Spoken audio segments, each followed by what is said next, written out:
Om Swastiastu. Assalamualaikum warahmatullahi wabarakatuh. Salam sejahtera untuk kita semua.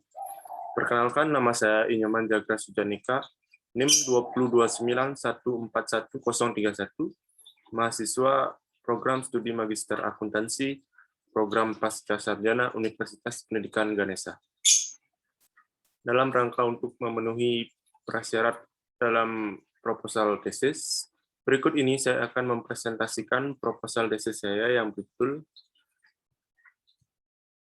Pengaruh Kepemilikan Institusional, Komite Audit, dan Ukuran Perusahaan terhadap pengungkapan Sustainability Report dengan profitabilitas sebagai variabel mediasi.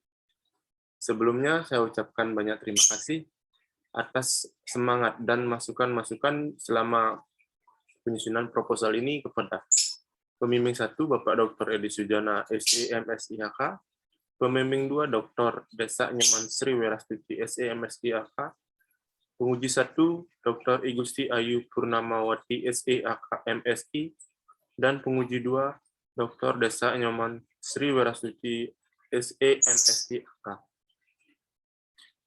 Langsung saja untuk mempersingkat waktu, dalam kesempatan kali ini ada beberapa pokok pembahasan yang akan saya sampaikan, di mana yang pertama ada bab 1 pendahuluan, bab 2 kajian teori, dan bab 3 metode penelitian.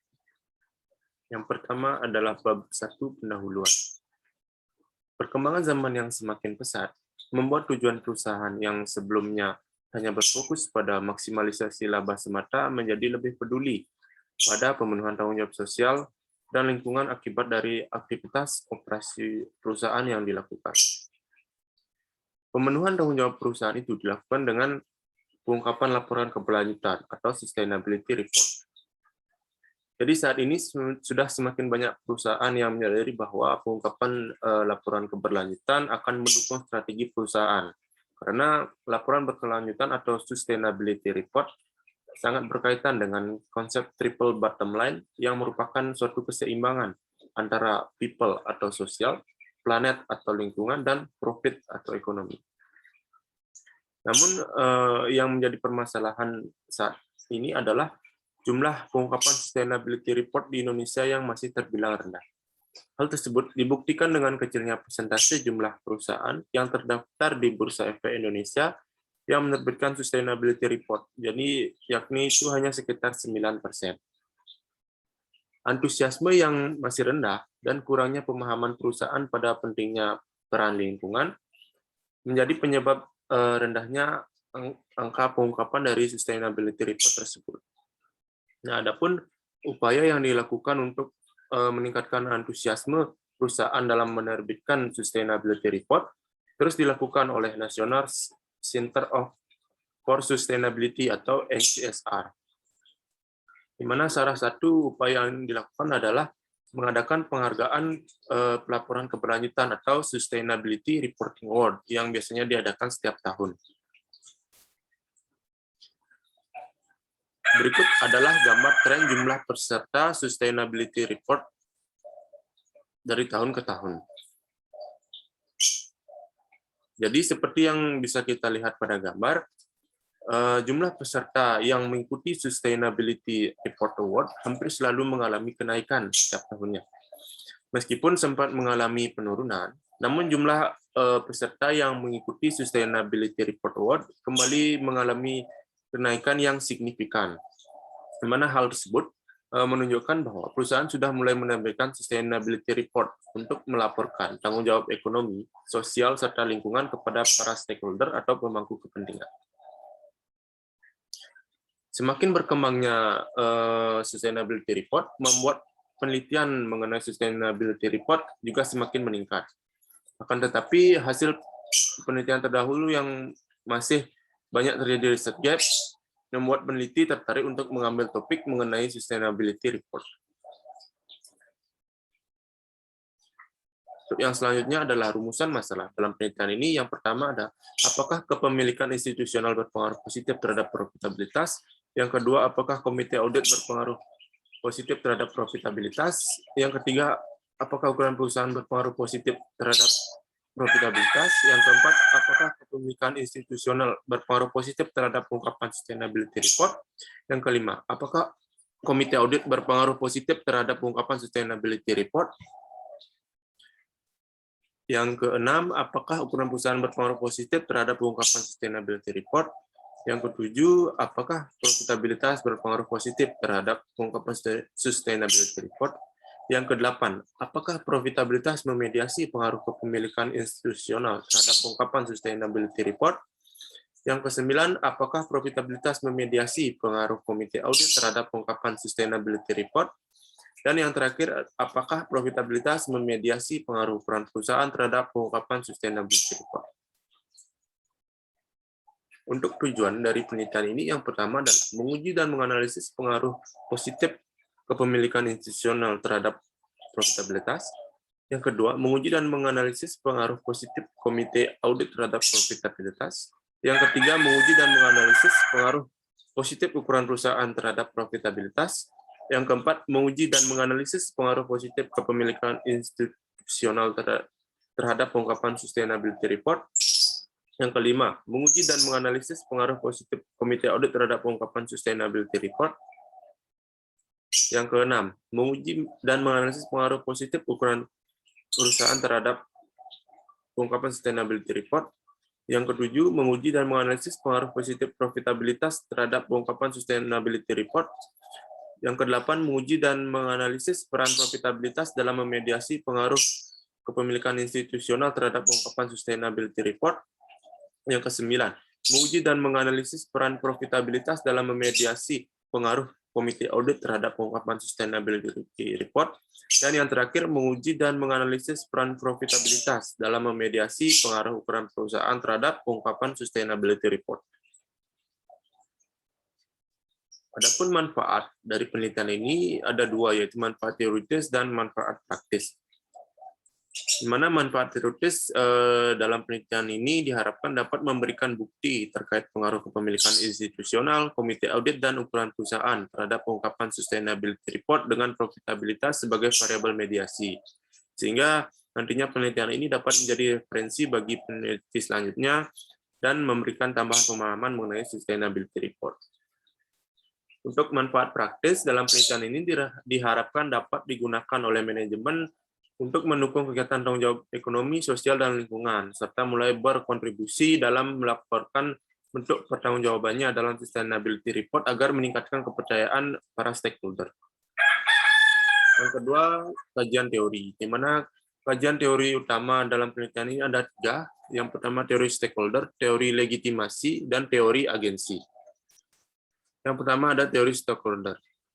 Menurut Ghazali, teori stakeholder menyatakan bahwa perusahaan itu bukanlah entitas yang beroperasi untuk kepentingannya sendiri, namun memberikan manfaat bagi para pemangku kepentingan.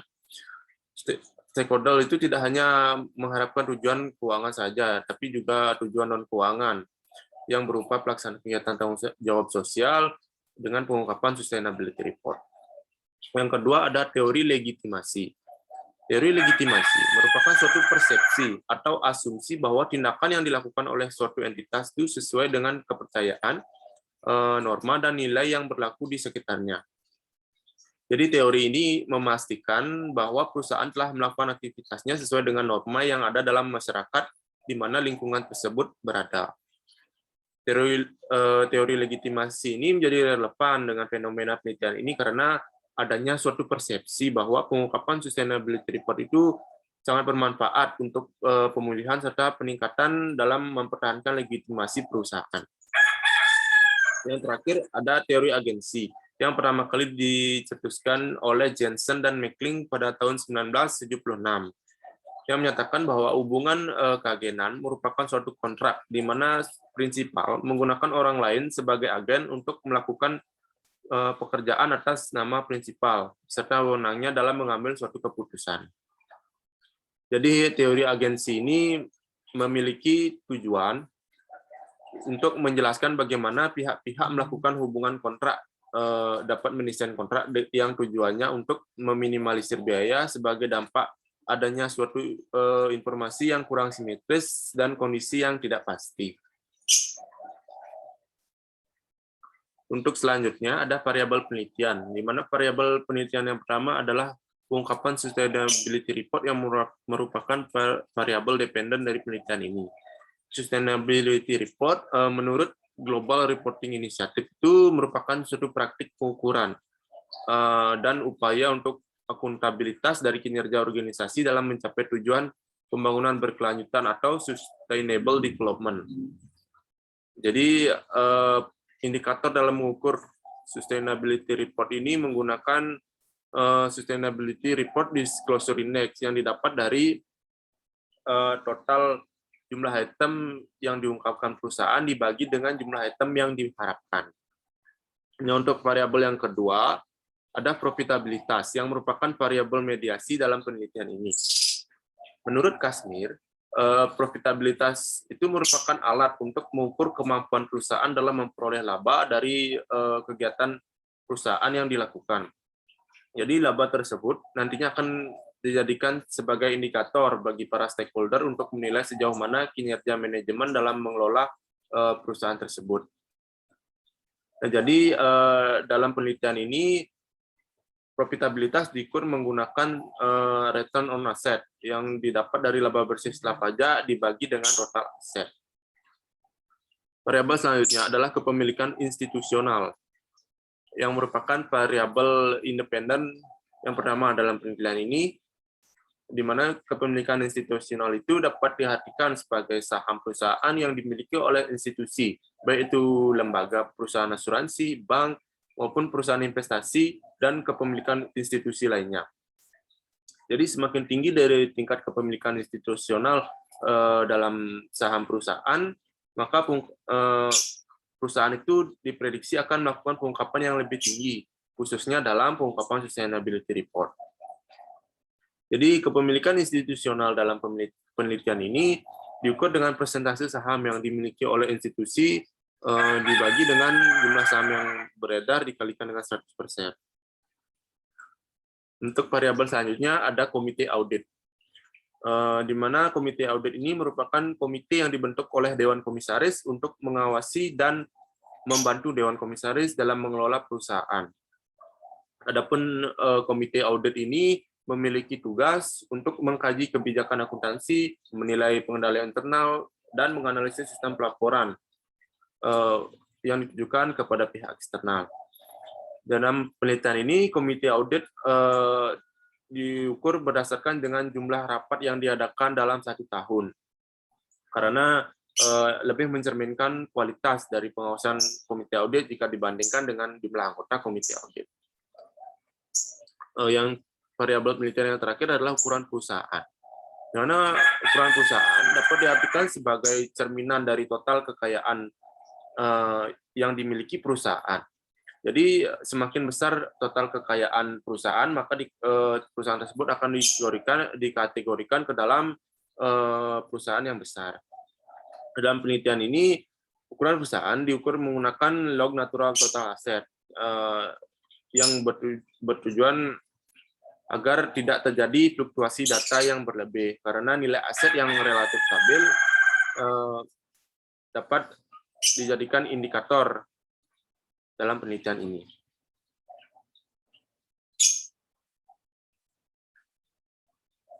Untuk selanjutnya adalah kerangka berpikir. Nah, dari kerangka berpikir dapat dirumuskan beberapa hipotesis dalam penelitian ini, di mana yang pertama adalah kepemilikan institusional berpengaruh positif terhadap profitabilitas. Yang kedua, komite audit berpengaruh positif terhadap profitabilitas. Yang ketiga, ukuran perusahaan berpengaruh positif terhadap profitabilitas. Yang keempat, kepemilikan institusional berpengaruh positif terhadap pengungkapan sustainability report. Yang kelima, komite audit berpengaruh positif terhadap pengungkapan sustainability report. Yang keenam, ukuran perusahaan berpengaruh positif terhadap pengungkapan sustainability report. Yang ketujuh, profitabilitas berpengaruh positif terhadap pengungkapan sustainability report. Yang kedelapan, profitabilitas memediasi hubungan pengaruh kepemilikan institusional terhadap pengungkapan sustainability report. Yang ke-9, profitabilitas dapat memediasi hubungan pengaruh komite audit terhadap pengungkapan sustainability report. Dan yang terakhir, profitabilitas dapat memediasi hubungan pengaruh ukuran perusahaan terhadap pengungkapan sustainability report. Yang ketiga ada bab 3 metode penelitian. Ya, dari populasi dari penelitian ini merupakan perusahaan dari sektor pertambangan yang terdaftar di Bursa Efek Indonesia pada periode 2016 sampai dengan 2020 yang berjumlah 49 perusahaan. Sedangkan untuk sampel dalam penelitian ini digunakan metode purposive sampling dengan beberapa kriteria dari sektor pertambangan yang terdaftar di Bursa Efek Indonesia pada periode 2016 sampai dengan 2020.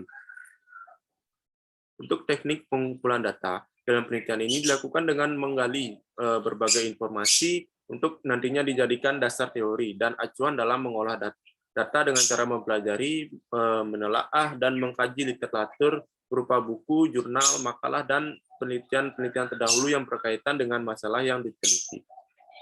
Untuk jenis dan sumber data, dalam penelitian ini adalah data sekunder yang bersumber dari laporan keuangan yang telah dipublikasi di Bursa Efek Indonesia, serta bersumber dari Indonesia Stock Exchange dan Indonesia Finance Market selama tahun 2016 sampai dengan tahun 2020. Serta ada data laporan keuangan yang diperoleh dari situs www.idx.co.id. Untuk selanjutnya ada rancangan analisis yang meliputi yang pertama itu analisis jalur atau path analysis, uji asumsi klasik yang meliputi uji normalitas, uji multikolinearitas, uji heterokedastisitas, dan uji autokorelasi. Yang terakhir ada uji hipotesis yang meliputi uji pengujian secara parsial atau uji T, uji secara simultan atau uji F, uji Sobel dan bootstrapping, dan koefisien determinasi. Sekian presentasi yang dapat saya sampaikan. Sekiranya ada salah kata maupun perbuatan yang tidak disengaja, mohon dimaafkan. Akhir kata saya ucapkan Parama Santi, Om Santi Santi Santi Om. Assalamualaikum warahmatullahi wabarakatuh. Salam sejahtera untuk kita semua.